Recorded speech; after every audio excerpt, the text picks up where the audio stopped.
पुंडलिक वरदा हरिविठ्ठल श्री ज्ञानदेव तुकाराम सद्गुरु समर्थ त्र्यंबकानंद महाराज की जय। माऊली ज्ञानेश्वर महाराज की जय। जगद्गुरु तुकाराम महाराज की जय। श्री गुरुदेव दत्त। समर्थ नंदानंद महाराज की जय।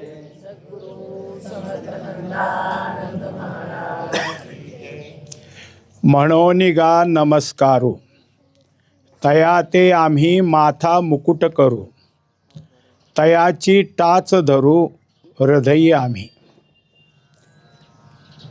आज गुरुपौर्णिमा। शिष्याला श्रीगुरूसाठी कसं उतराई करता यावं यासाठी एक दिवस दिलेला आहे। आपण काही केलं तरी श्रीगुरूचे उपकार कधीच फिटू शकत नाहीत, आघात आहेत। पण काहीच करू नये का तर करावं असं मनातून सतत वाटत असतं। आणि ते करण्याकरता कोणता तरी एखादा असं काय आहे की पर्वकाळ पाहिजे की त्या पर्वकाळामध्ये आमच्या इच्छा आम्ही पूर्ण करू। एरवी श्रीगुरू तुम्ही कोणतेही उपकार आणि उपचार करू गेला तर ते घेणारच नाही। पण या दिवशी त्यांच्यासाठी काय आहे की ते शांत राहून घेत असतात। प्रत्येक शिष्याला आपल्या हातून काही ना काहीतरी व्हावं असं वाटत असतं आणि तो करण्याचा प्रयत्न करतो। तेव्हा त्याला असं कधी करता येईल तर तो आजचा दिवस आहे। काय द्यावे यासी व्हावे उतराई, ठेविता पायी जीव थोडा। आपण काही दिलं तर भौतिक वस्तू देऊन त्यांना काय करायचं आहे? भौतिक वस्तूचं त्यांच्याजवळ काही गरजेचं नाही। त्यांना प्राप्त झालेलं जे आहे ते महासुख आहे। त्या महासुखापुढं, त्या आनंदापुढं त्यांना आणखीन काय गरज आहे? काहीच नाही।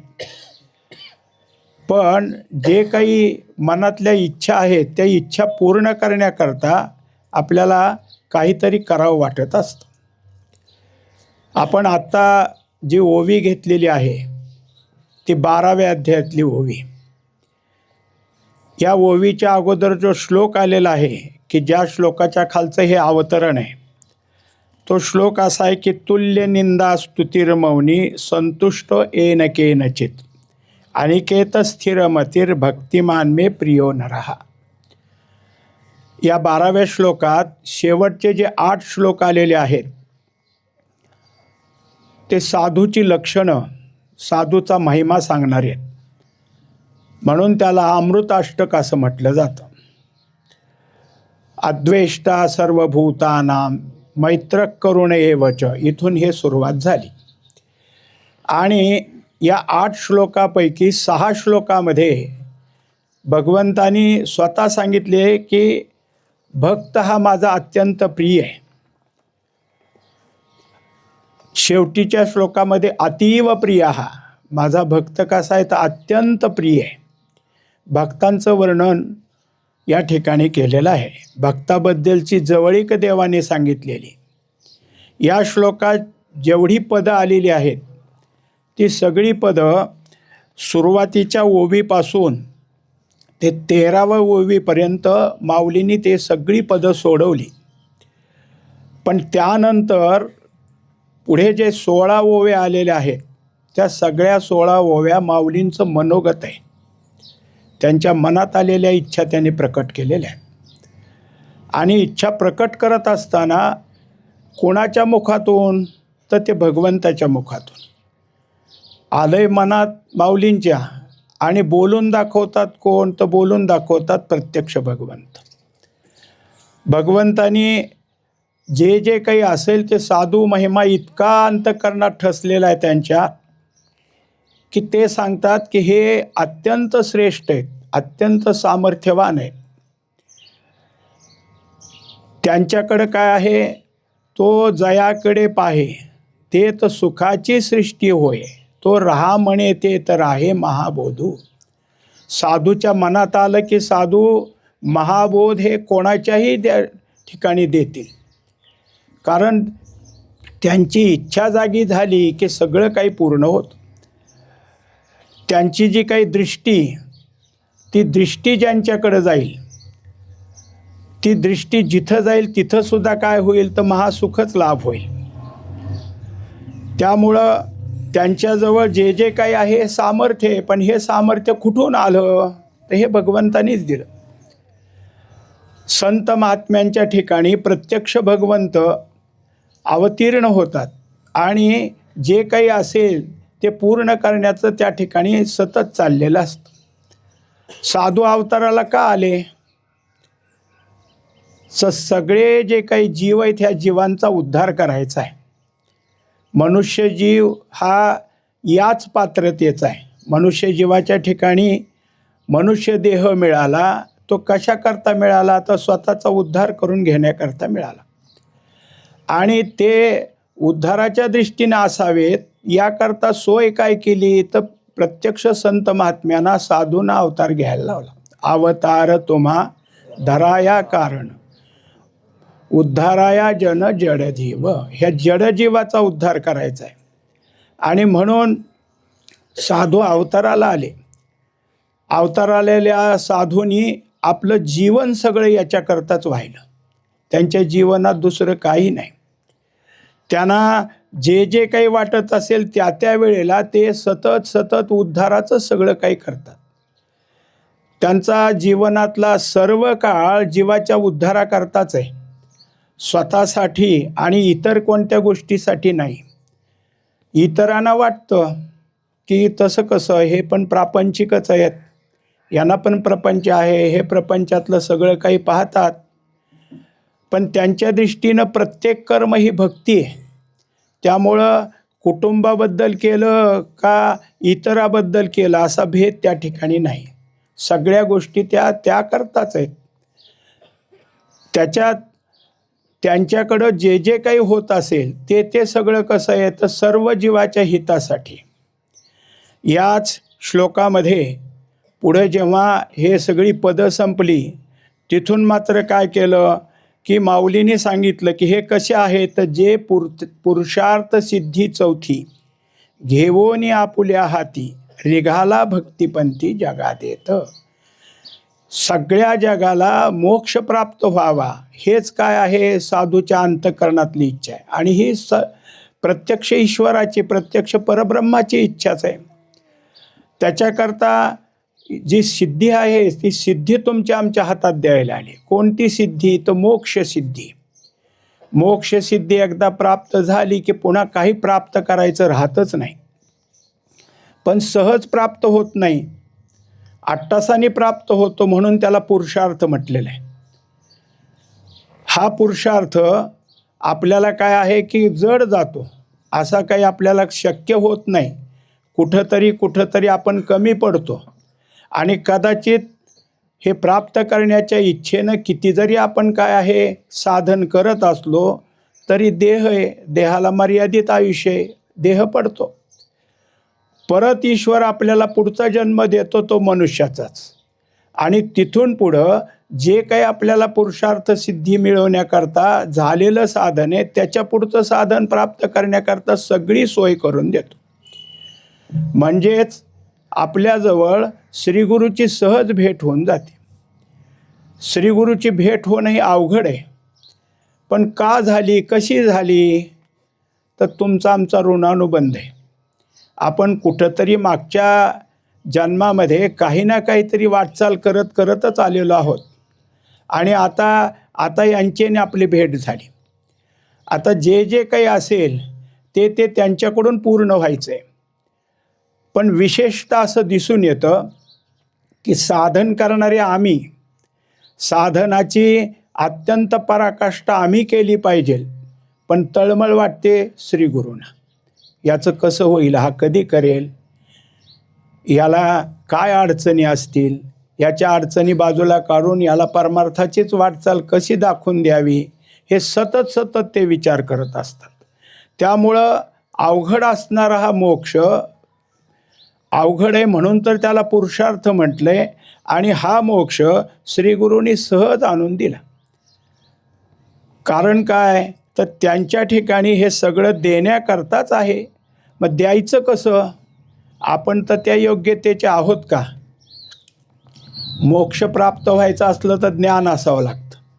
ज्ञान प्राप्त व्हायचं असलं तर सत्वगुण असावं लागतं. हे सगळं आमच्याजवळ कुठं आहे? पण ह्या सगळ्या गोष्टी अनुकूल करायचं काम संतांचं असतं, श्रीगुरूंचं असतं. तेच सत्वगुणही आपल्या ठिकाणी स्थापित करतात. सत्वगुणाच्या ठिकाणी ज्ञानाची वाढ करतात आणि ज्ञानानं मोक्षापर्यंत पोहोचवतात. म्हणजे ज्ञान प्राप्तीकरता जर काही केलं असेल तर ह्यानीच केलं. पण नुसतं ज्ञान कुठं टिकतं आमच्याकडे? तर ज्ञान असलं तर त्याला वैराग्य असावं लागतं. वैराग्याशिवाय ज्ञान कसं वाढेल, ज्ञान कसं टिकेल? हे माहीत आहे संत महात्म्यांना. पण त्यांना माहिती आहे की वैराग्य प्राप्त होण्याकरता आणि ज्ञान टिकण्याकरता एकच उपाय आहे महत्त्वाचा, आणि ते साधन म्हणजे भक्ती. भक्तीमध्ये प्रेम आहे. प्रेमसाधनानं जे काही असेल ते, म्हणजे जिथं जिथं पाहतो आपण तेव्हा गुरु शिष्य हे नातं असतं. पण गुरु शिष्य नात्यामध्ये दोघांचे एकमेकाशी इतकं असतं नातं, ते प्रेमाचंच असतं. अतूट प्रेम असतं. श्रीगुरूला शिष्याबद्दलचं प्रेम असतं आणि शिष्याला श्रीगुरूचं प्रेम असतं. हे दोन प्रेमस्वरूप आहेत. आणि प्रेमस्वरूप जिथं असतं त्या प्रेमस्वरूपाच्या ठिकाणी त्याच्यापेक्षा जास्त महत्त्वाचं काय राहिलं? जे काही असेल ते या प्रेमामध्ये श्रीगुरूच्या सान्निध्यात इतकं प्राप्त झाल्यानंतर यापेक्षा श्रेष्ठ काय? काहीच नाही म्हणून सहज वैराग्य झालं. हे टाका ते टाका ते टाका म्हणायची काहीच गरज नाही. अंतःकरण सहज भक्तिमय होतं. म्हणून त्यांनी जे काय धारण केलेला पंथ आहे त्याला म्हणायचं भक्तिपंथ. आपला संप्रदाय नुसतं ज्ञानप्रदानचा नाही, तर ज्ञान आणि भक्ती या दोन्ही गोष्टीतून चालतो. ज्ञानही सांगायचं आणि भक्ती सांगायची. पण ज्ञान सांगत असताना भक्तीच त्या ठिकाणी सांगायची. भक्ती सांगितली की भक्तीच्या पाठीमागं ज्ञान येतंच. पुढे भक्तीने धरिले हाती, मागे ज्ञान वैराग्य धर्म येती, स्थिर केली अचपळे जे होती. आता जे जे काय अचपळ होतं, चंचल होतं, ते अंतःकरण स्थिर झालं. स्थिर झालं कशामुळं? तर भक्तीनं. भक्ती एकटी आली का? भक्तीनं ज्ञानालाही आणलं, भक्तीनं धर्मालाही आणलं. मग भक्ती एकदा अंतःकरणात उभा राहिली की मग सहज गोष्टी झाल्या. भक्ती म्हणजे काय? भक्ती म्हणजे प्रेमच. मग जितकं प्रेम आपल्या ठिकाणी श्रीगुरूचं निर्माण होतं, तर श्रीगुरू म्हणजेच प्रत्यक्ष परमात्मा आहे. श्रीगुरूचं स्वरूप आणि परमात्मा हे वेगवेगळे नाहीतच, दोन्ही एकच आहे. पण हे कळूस तोपर्यंत जड जातं. आम्ही स्वतःला म्हणतो आम्ही भगवंताची भक्ती करतो. पण कळत कळत आल्यानंतर असं लक्षात येतं की भगवंत आणि श्रीगुरू वेगवेगळे नाहीतच, हे दोन्ही एकच आहेत. गुरु साक्षात परब्रह्म. गुरु हे परब्रह्माचं स्वरूप आहे. आणि भक्तीचा ओढा श्रीगुरूकडे लागतो. हा शिष्य श्रीगुरूची भक्ती करत असताना एवढं त्यांच्याशी समर्पित होता, असं पाहिलं की भगवंत सुद्धा आपल्यावर आशीर्वाद देण्याकरता, कृपा करण्याकरता तयार होता. त्यामुळं आपल्याजवळ जर काही प्राप्त होत असेल तर तो मोक्षप्राप्तीचा अधिकार तयार होतो. जसं पुढं म्हणलं की कैवल्याचा अधिकारी, मोक्षाची सोडी बांधी करी, की जळाची परी तळवटू घे. हे कसे आहेत? तर अत्यंत श्रेष्ठ आहेत. मोक्ष म्हणजेच कैवल्य. हे कैवल्य सहजासहजी आपल्या हाती देणार आहेत. पाहिजे कधी द्यायचं ह्यांना, कधी थांबवायचं ह्याचा विचार ते करतात. कारण एक आहे की परिपूर्ण अधिकार झाल्याशिवाय मोक्ष देऊन तरी काय करायचं? मग अधिकारी होईपर्यंत ते मोक्षाला थांबवून ठेवतात. अधिकारी झाल्यावर मोक्ष देतात. म्हणून सोडी बांधी. जवळचं आहे ते द्यायचं कधी आणि थांबवायचं कधी हे श्रीगुरूच ठरवतात. त्यामुळं आपल्या ठिकाणी जे जे काही होत असतं ते होतं. कुठलाही साधक असा आहे की त्याला असं वाटत असतं की आम्ही गेलो ना की लगेच आमच्या हवाली मोक्ष करावा. कशाला वेळ घालता, कशाला यायला जायला लावता, त्यापेक्षा द्या ना पटकन. पण पटकन दिला तर ह्याला सहन होईल का? तो सहन होणार नाही. म्हणून ती सगळी त्याची तयारी होईपर्यंत श्री गुरु थांबत असतात. त्यांना लगेचही देता आला असता, कारण त्यांच्याजवळ शक्ती आहे, त्यांच्याजवळ दृष्टीची शक्ती. दृष्टी तुमच्या आमच्याकडं आली तरीसुद्धा आपल्या ठिकाणी अंतःकरण निर्मळ होऊन जाईल. त्यांच्या अंगाचा स्पर्श जरी आपल्याला झाला तरी आपलं अंतःकरण निर्मळ होईल. आणि त्यांनी जे बोललेले शब्द आहेत त्या शब्दांनी सुद्धा अंतःकरण शुद्ध होईल. पण दृष्टीची शक्ती आहे, त्याच्यानंतर त्यांच्या हस्तस्पर्शाची शक्ती आहे आणि शब्दाची शक्ती. या शक्तीनं त्यांच्या ठिकाणी काय आहे की परिपूर्णता करता येते. पण इतके मोठे एवढे सामर्थ्यशील असून सुद्धा नम्र आहे. जळाचे परी तळवटुगे. कोणीही शिष्य आला तरी त्याला असं पाहण्यात यायचं नेहमी की लहान असो, मोठा असो, वयस्कर असो, महिला असो, कोणालाही अण्णांनी ये असं नाही, या शब्दानेच त्यांना अनुद. जो येईल त्याला म्हणायचं या म्हणजे त्याला इतका मोठेपणा दिला की तुम्ही साधे नाहीत, तुम्ही मोठे आहात. तेव्हा आता प्रत्येक शिष्याला श्री गुरु कोणत्या रूपात पाहतात? तर महेशाच्या रूपात. तुम्ही महेशाची आहे मूर्ती, तुम्ही महेश आहात आणि त्या दृष्टीने हे पाहत असतात.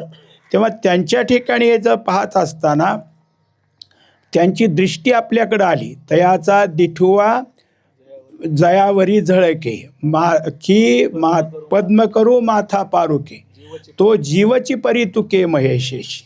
आता त्यांनी आमच्या ठिकाणी पाहिलं किंवा त्यांचा हात आमच्या मस्तकावर लागला तर काय झालं? तर या जीवाला शिवाशी संबंध करता आला. महेशेशी म्हणजे शिव, जीव शिवाचं ऐक्य होऊ शकतं.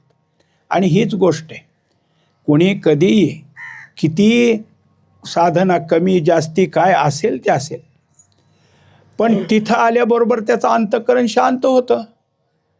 असं का झालं हे कळायच्या आधी त्याला असं वाटत असतं की हे वेगळंच आहे, इथं स्थान वेगळं आहे, यांचं बोलणं वेगळं आहे. अंतःकरण त्या ठिकाणी इतकं झालं आहे की ते परमात्म्याच्या जवळजवळ जायला लागलेलं आहे. म्हणजे त्या क्षेत्राचा महिमा, त्यांच्या दर्शनाचा महिमा आणि त्यांच्या शब्दाचा महिमा एवढा आघात आहे. हे सगळं करण्याकरता श्री गुरु माझ्याजवळचं घे असं म्हणत नाहीत. हे बघ ग्रंथात काय सांगितलं आहे, हे बघ भगवंतानी काय सांगितलं आहे. म्हणजे पुरावा देतात ते ग्रंथाचा, पुरावा देतात ते भगवंताच्या शब्दाचा. आम्ही सांगतो म्हणून करा असं नाही, या ग्रंथात काय सांगितलं आहे ते करा. हे काय आहे? त्यांची नम्रताच आहे. त्यांनी काय केलं की भगवंताचाच मोठेपणा त्या ठिकाणी सांगितलं. आणि एरवी काय आहे की त्यांच्याजवळ जे जे काही असेल ते सगळे. आता भाग असा आहे की भक्ती करण्याकरता भक्ती उत्कट होते. आत्तापर्यंत देवाला आपल्याच ताब्यात आणण्याकरता संत महात्म्याने भक्ती केली आणि देव त्यांच्या म्हणण्याप्रमाणे वागायला लागला. भक्तीनं प्रेम जागं झालं, सगळं प्रेम भगवंतावर वाहिलं. हा एक भाग आहे. भक्ती जागी झाल्यावर प्रेम होतंच, पण ते प्रेम म्हणजे पहिलेच एक जागा आहे, त्याला पहिलेच पायरी म्हणायचं, पहिला क्रम आहे. आपण पहिल्या क्रमात काय करतो? भक्ती करतो आणि भगवंताची जवळीक करण्याचा प्रयत्न करतो. जसे जशी भगवंताची जवळीक होऊ लागते, जसं जसं अंतःकरण शुद्ध होतं तसं तसं. हा झाला एक भाग, ही पहिला क्रम झाला. पण दुसरा क्रम असा आहे की भगवंतच आपल्याकडे यायला लागतात, भगवंतालाच आपली जवळीक करावं वाटते. भक्ताहुनी देवा आवडते काही, काय आवडतंय त्याला? काही नाही. मग सगळं काही भक्ताजवळ असावं असं वाटतं. आणि जेव्हा भक्ताकडं देव आकृष्ट होतो, देवच त्याच्या पाठीमागं चालायला लागतो, तेव्हा मात्र भक्तीची उत्कट अशी स्थिती तयार होते. आता भक्ती कुठे गेली? पहिल्या स्टेपला गेली. ही भक्ती काय आहे? तर भगवंताला आपल्याजवळ घेऊ लागली. म्हणून आत्ता पाहिलेली आपण ओवी अशी की म्हणून गा नमस्कारो तया ते आम्ही माथा मुकुट करू. आता भगवंतानी सांगितलं, हे साधू, हे महात्मे असे आहेत की त्यांना मी नमस्कार करणार. माझ्या मस्तकावर जसा मुकुट असतो त्यांना मुकुटासारखं माझ्या मस्तकावर मी वाहणार. एवढंच काय की त्यांच्या पाठीमागं चालणार. जसं आपण म्हणतो ना की मुलगा वडिलाच्या पावलावर पाऊल टाकून चाललाय, तसं देव संतांच्या पावलावर पाऊल टाकत चालले. त्याच्यासाठी त्यांनी सांगितले की तयाची टाच धरू, त्याच्या मागं मागं जाऊ आणि पळत काय करू की हृदयी आम्ही. आता ते चरण माझ्या हृदयस्थ ठेवीन. प्रत्यक्ष भगवंतानी साधूबद्दलचा मोठेपणा सांगितला. आता एवढं हे जे काही होत आहे ते काय, तुकोबाराय एका चरणात सांगतात की देव चालती मागे मागे, म्हणजे देव इच्छी रजचरणीची माती म्हणून चालती मागे मागे. संतांच्या चरणाची धूळ आपल्या अंगावर उडून यावी म्हणून देव त्यांच्या पाठीमागं चालतो. ही धूळ जर अंगावर आली तर माझ्या ठिकाणी काय आहे की एवढं ह्यांच्याकडं जेवढी भक्ती ती भक्ती माझ्याजवळही होईल, मी पण त्या भक्तीप्रमाणे पूर्ण होईल. आता ते काही जे असेल ते असेल. तयाच्या गुणाची लेणी लेवू आपुली ये वाणी. आता त्यांच्याकडं जे काही गुण आहेत, त्यांच्याकडं कोणता गुण आहे?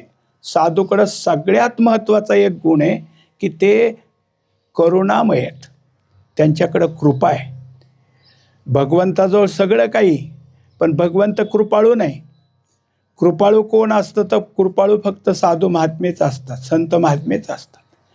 भगवंतानी सगळ्याला आपल्याला दिले ना, सगळं काही दिले आपल्याला. शरीर त्यांनीच दिले, त्या शरीराला लागणारं अन्न तोच देतो, शरीराचं पचन तोच करतो. पण सगळ्या संसाराच्या जंजाळातनं सोडून परमार्थाकडे लावायचं काम त्याच्याकडं नाही. हे नाही मला जमत म्हणलं. मग इथं कमी पडलं. याचं कारण आहे की जे काही आहेत, तुकोबाराय सांगतात की जे का रंजले गांजले त्यासी म्हणे जो आपुले. रंजले म्हणजे कुठं तर संसारात रंजलेले, जे संसारात रमलेत त्या रमलेल्यातनं काढून घेणं हे साधूचीच युक्ती. आणि गांजलेले तर दीनच झालेत, त्यांना वाटतं कसं सोटावं हे, कसं ह्यातनं निघू. म्हणजे या दोन्हीलाही आपलंसं करणारे साधू असतात, हे पाहिलं. आणि हा त्यांचा गुण आहे, तयाच्या गुणाची लेणी. ते जे काही गुण त्यांच्याजवळ आहेत ते सगळे गुण म्हणजे माझ्या ठिकाणी असलेले अलंकार आहेत.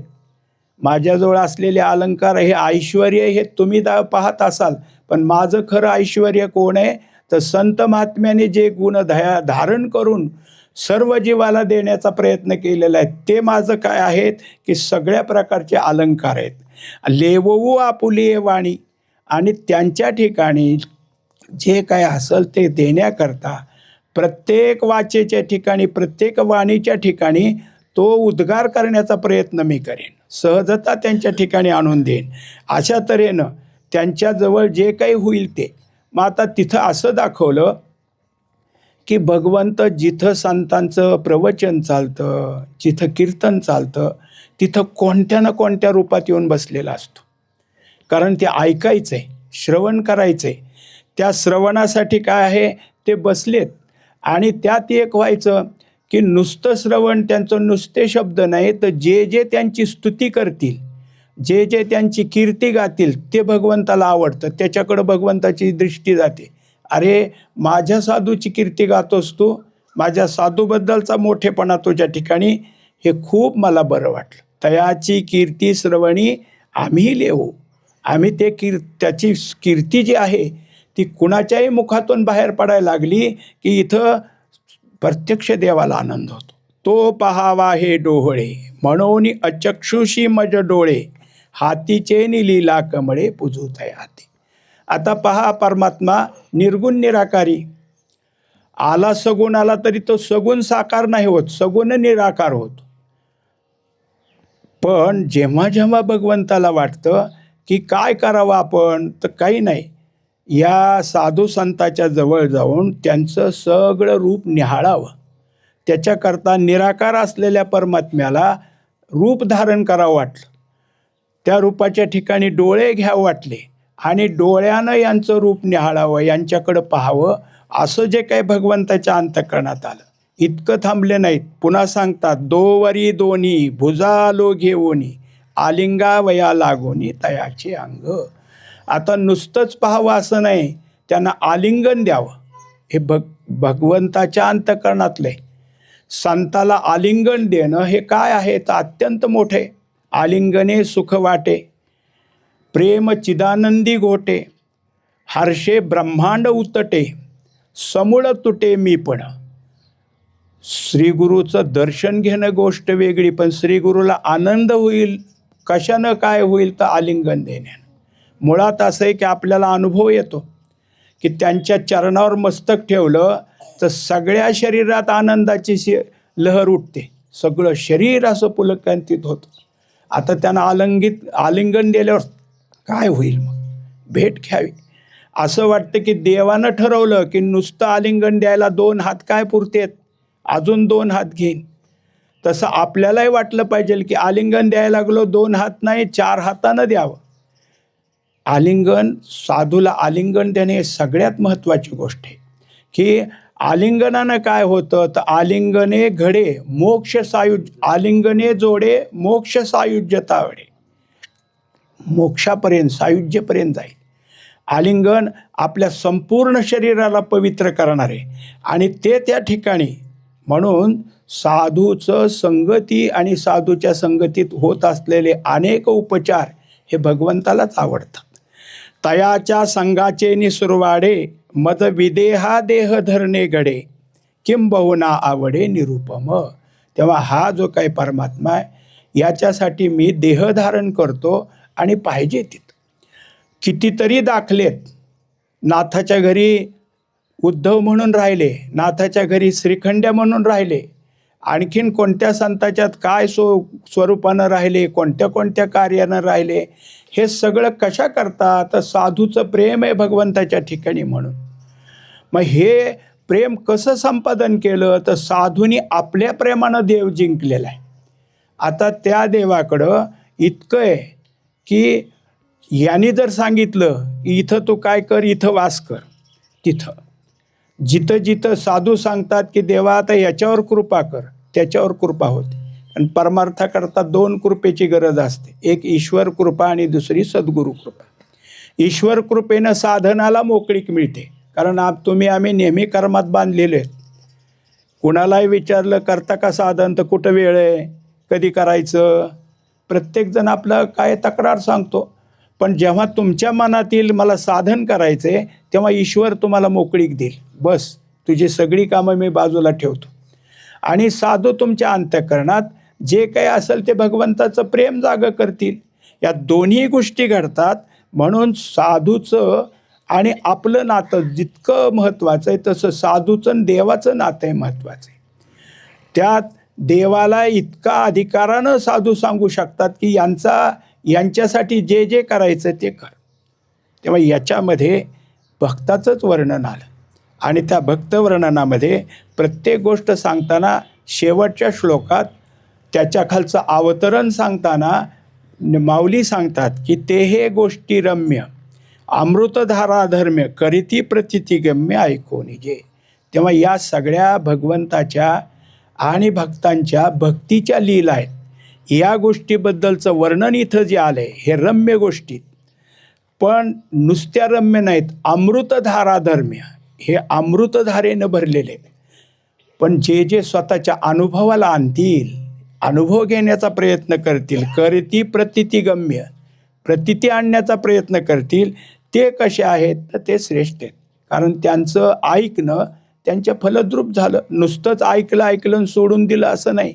ऐकल्यानंतर त्याची प्रतिती घेण्याचं त्यांनी ठरवलं आणि त्याप्रमाणे त्याला प्राप्ती झाली की मग तो अनुभव आला, त्याला प्रतिती म्हटलं आहे.